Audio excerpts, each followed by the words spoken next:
Hi hello everyone, welcome to Raji home style. నేను మీ రాజేశ్వరి అండి. ఈరోజు రాజీ హోమ్స్టైల్లో స్వీట్ రెసిపీ అనమాట.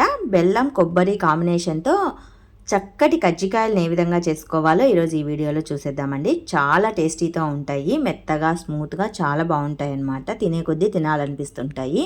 ఇక ఈ బెల్లం కజ్జికాయలు చేసుకోవటానికి ముందుగా నేను ఇక్కడ ఒక 1/2 కిలోమైన కొబ్బరి, 1/2 కిలోమైన బెల్లం తీసుకున్నాను. అలాగే 100 గ్రాములమైన జీడిపప్పు, కొద్దిగా యాలకలు కూడా తీసుకున్నాను. ముందుగా కొబ్బరిని చిన్న చిన్న ముక్కలుగా తురిమి మిక్సీలో వేసుకొని ఇలా ఫైన్ పౌడర్ లాగా మిక్సీ పట్టేసుకోవాలండి. ఇందులోనే మనం తీసుకున్న బెల్లాన్ని కూడా చక్కగా నలగొట్టేసేసి మిక్సీలో వేసేసుకొని ఈ బెల్లాన్ని కూడా పౌడర్ లాగా మిక్సీ పట్టేసుకోవాలి.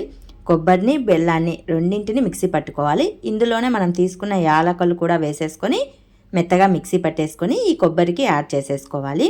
ఇప్పుడు స్పూన్తో ఒకసారి చక్కగా తిప్పేసేయండి, లేదా చేత్తో అయినా చక్కగా కలిపేసేయండి. కొబ్బరి బెల్లము రెండు బాగా కలిసే విధంగా కలుపుకోవాలి. స్వీట్ కరెక్ట్గా సరిపోవాలంటే మనం ఎంత కొబ్బరి తీసుకుంటున్నామో అంతే బెల్లాన్ని కూడా వేసుకున్నామంటే స్వీట్ అనేది పర్ఫెక్ట్ వేలో సరిపోతుంది. కొద్దిగా స్వీట్ ఎక్కువగా కావాలనుకున్న వాళ్ళు ఎక్కువ బెల్లం వేసుకోండి.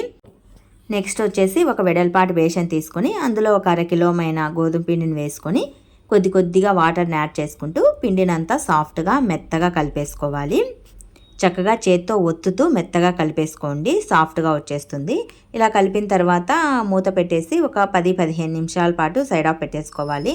ఇలా సైడ్ ఆఫ్ పెట్టడం వలన పిండి అనేది మరింత సాఫ్ట్ అవుతుంది, మెత్తగా ఉంటుంది. 10-15 నిమిషాల తర్వాత పిండిని తీసేసి చిన్ని ఉండల్లాగా చేసేసుకోవాలి. మనకు రేకులు చిన్నవైతే కజ్జికాయ చిన్న సైజు వస్తుందండి. రేకులు అనేవి పెద్దగా అయితే కనుక కజ్జికాయ పెద్ద సైజులో వస్తుంది. మీకు ఏ సైజు కజ్జికాయలు కావాలో చూసుకొని దానికి తగిన విధంగా పిండిని ఉండల్లాగా చేసేసుకోవాలి. ఇలా ఉండల్లాగా చేసిన తర్వాత చక్కగా రేకల కర్రతో పూరీలాగా రౌండ్ షేప్లో రుద్దేసుకోవాలి. అన్ని ఉండల్ని ఇలా రౌండ్ షేప్లోనే రుద్దేసేసుకొని సైడ్ ఆఫ్ పక్కన పెట్టేసుకోవాలండి. స్టవ్ పైన ఇంకొక గుంతపాటి పాన్ కానీ లేదా వెడల్పాటి గిన్నె కానీ పెట్టేసుకొని కజ్జికాయలు కాల్చుకోవడానికి సరిపడా ఆయిల్ని వేసుకోవాలి. ఆయిల్ హీట్ అయిన తర్వాత ఇందులో మనం తీసుకున్న జీడిపప్పును వేసేసుకోవాలి. మంచి బ్రౌన్ కలర్ వచ్చేంత వరకు వేపుకోవాలి. ఇలా బాగా వేగిన తర్వాత వీటిని కొబ్బరి బెల్లం కలిపెట్టి ఉంచుకున్నాం కదండి, వాటిలో యాడ్ చేసేసుకోవాలి. పచ్చి జీడిపప్పు కంటే ఇలా వేయించి తీసుకున్న జీడిపప్పు వేసుకున్నామంటే కజ్జికాయలు అనేవి మంచి టేస్టీతో ఉంటాయన్నమాట. ఇలా జీడిపప్పు వేసిన తర్వాత మరి ఒకసారి చక్కగా తిప్పేసేయండి.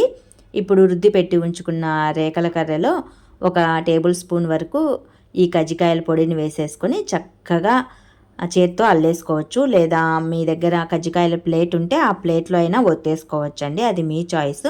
నేనైతే చక్కగా అల్లుతున్నాను. నాకు అల్లటం అంటే చాలా ఇష్టం అండి. చిన్నప్పటి నుంచి నేర్చుకోవాలని ఇంట్రెస్ట్ చాలా ఉండేది. అది తర్వాత కొద్దిగా అలాగే నేర్చుకుంటూ ఇలా అల్లటం నేర్చుకున్నాను. పర్వాలేదు, బాగానే అల్లుతానండి నేను కజ్జికాయలు. ఇక్కడ వీడియోలో చూడండి, బాగా అల్లేస్తూ ఉన్నాను. నాకు అల్లటం ఇష్టము. నా దగ్గర ప్లేట్ ఉంది, అయినా కూడా నేను ఇలా అల్లుతూ ఉన్నాను. అల్లిన కజ్జికాయలలో పొడి అనేది ఎక్కువ పడుతుంది. కజ్జికాయలు కూడా చూడటానికి ముచ్చటగా ఉంటాయి, పెద్దగా అనిపిస్తాయి. సో నేను అల్లుతూ ఉన్నాను అంతే.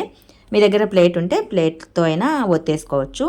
ఇలా అల్లిన తర్వాత ఆయిల్లో వేసుకొని రెండు పక్కల చక్కగా కాల్చుకొని సైడ్ ఆఫ్ ప్లేట్లోకి తీసుకోవచ్చు. టిష్యూ ఉన్న పేపర్లోకి తీసుకోండి, ఆయిల్ని బాగా అబ్జర్వ్ చేసేస్తుంది.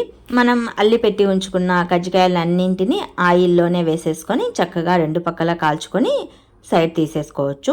ఇంతేనండి, సింపుల్ ప్రాసెస్లో బెల్లం కొబ్బరి కాంబినేషన్తో స్వీట్ రెసిపీ కజ్జికాయల్ని తయారు చేసుకునే పద్ధతి చాలా బాగుంటాయి. ఏదైనా ఫెస్టివల్కి బాగా ప్రిపేర్ చేసుకుంటూ ఉంటాము మేము.